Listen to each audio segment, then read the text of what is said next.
दुसरी तो दोर्याच्या वेलेच्यान गेलो आनी सगलो लोक ताजे सोर्शी येतालो आनी तो तांकां शिकोवन दितालो. फुडें वचून मानवीर बसतल्या लेवीक आल्फेवाच्या पुताक ताणें देखलो आनी ताका म्हणलें, म्हज्या फाटल्यान ये. आनी तो उठून ताच्या फाटल्यान गेलो आनी अशें घडलें.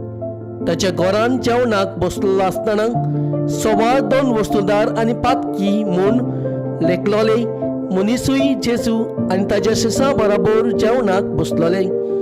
तर जायते जाण ताचो पाटलाव कोत्ताले आनी तो 2 वस्तुदार आनी पातकी बरोबर जेवता खाता तें पळोवन फारिसेव पक्षाच्या 2 शास्त्रांती ताच्या शिसांक म्हणलें, 2 वस्तुदारां आनी पातक्यां सांगाती तुमचो गुरू कित्याक खाता पियेता. हें आयकून जेजून तांकां म्हणलें, बरीं आसात तांकां न्हय, पूण वायटाकारांक की वैजाची गरज. तर हांव सगुण्याक न्हय पूण अगुण्याक आपोवंक आयलां.